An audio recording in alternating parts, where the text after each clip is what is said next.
Greetings, Father Mark signing on, continuing the series on the papacy in the modern world, moving into the reign of Pope 239, Clement X, who reigned from 1670 to 1676. The conclave of 1669 found it so difficult to agree on a successor that it became the conclave of 1670. It took them 5 months, at the end of which they agreed on an elderly compromise candidate, the 79-year-old Emilio Altieri, A-L-T-I-E-R-I. Born in Rome on July 12, 1590, Emilio studied under the Jesuits in Rome, entered papal service after completing a doctorate in canon law. He served in a number of positions in the nunciature, the embassy in Poland, nuncio to Naples, and as he aged, he served in various curial departments. His best years were definitely past him, and he knew it. He was tired and feeble, but his health, well, not good, but at least was stable. So it turned out that he reigned for 6 years as Pope 239. He took the name Clement X to take that name. 4 years after the War of Devolution ended with Louis XIV in possession of 4 Belgian border towns, Louis decided to press once more his claim, through his wife, to sovereignty over all of Belgium, even though this meant war with Spain, because Belgium at the time was ruled by the Spanish branch of the Habsburg family. Holland, the Dutch, were alarmed, again, at Louis's aggression, because if he absorbed Belgium, then that would take France north, and then France and Holland would share a border. The result of this mistrust of Louis's expansionism was, yet again, an otherwise inexplicable set of alliances. On one side, Catholic Spain allied with Protestant Holland, against, on the other side, Catholic France allied with Protestant England. So clearly the 30 Years' War had ended any pretense at wars of religion. The wars of the Enlightenment period, the dynastic wars, were fought for land, dynasty, and money. For papal history, this war is important. This is the Franco-Dutch War. There were so many of them. You need the dates. It was from 1672 to 1678. Important because King Louis XIV, had initially swindled the elderly Pope Clement X into believing that he was fighting against the Protestant Dutch for religious reasons. And on that basis, Louis obtained papal money to support the war effort. However, once Clement realized that he had been duped, he withdrew the financial support for Louis's invasion. Louis retaliated with a challenge that should have brought forth a papal teaching, but did not. But anyway, this challenge is relevant for church history, so that's why we're talking about it. This challenge, it's called the Regalia Rights controversy. So Regalia, R-E-G-A-L-I-A. And rights, in this case, is R-I-G-H-T-S. Not like the Chinese rites we were talking about, which are liturgical rites, R-I-T-E-S. This is rights. 1673 and again in 1675. It's another version of Gallicanism. But, okay, so in order to punish Clement for what he viewed as betrayal, King Louis XIV of France asserted rights that he called the Regalia rights, meaning rights he believed, or I don't know if he actually believed it, but he asserted, were inherent in the nature of a consecrated monarch. In this case, he claimed 2 rights fell into this category. First, the right to name bishops and abbots without consultation with the cathedral chapter or the papacy. Now, Louis did not go so far as to claim to be able to ordain them, but argued that the Pope was obliged to ordain or install whichever candidate the king presented, claiming that this right was essential to his role as protector of the Church in France.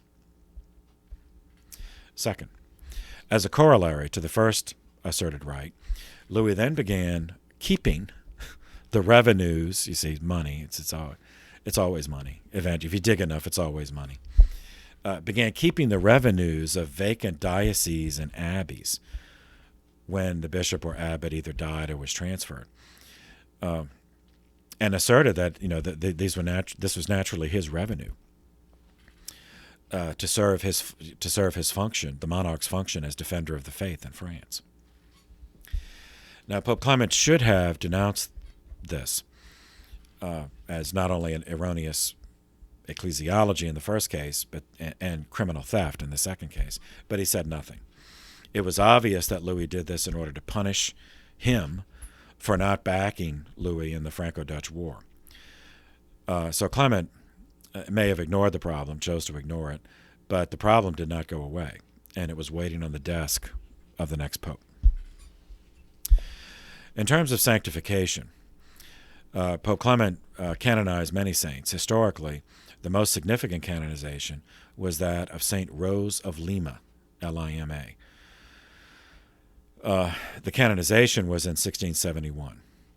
Saint Rose lived from 1586 to 1617. Historically significant because she was the first American to be canonized. American in the sense of the Americas, the hemisphere, our hemisphere.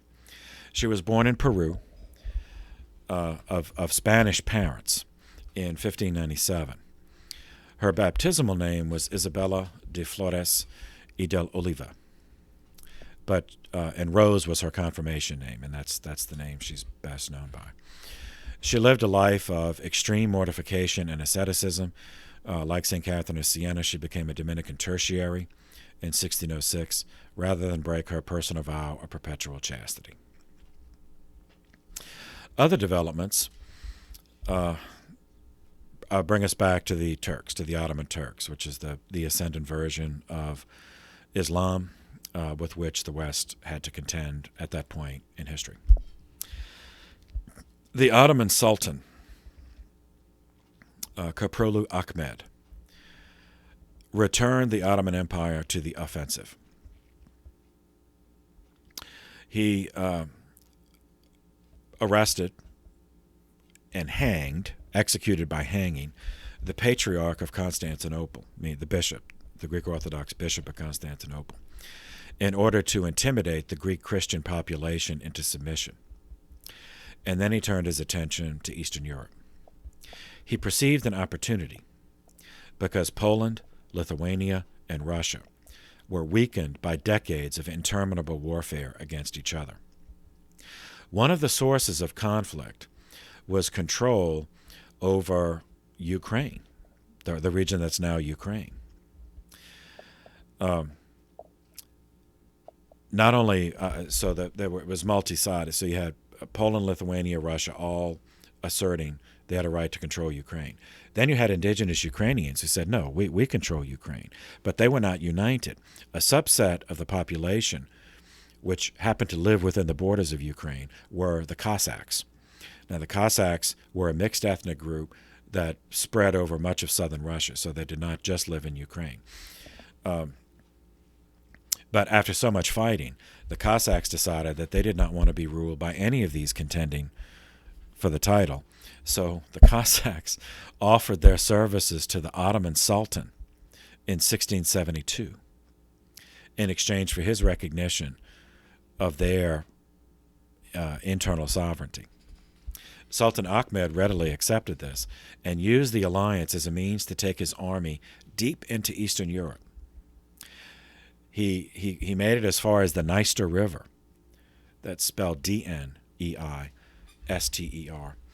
on November 11th, 1673, and was only stopped because he was engaged in battle by a Polish general, Jan Sobieski, Sobieski,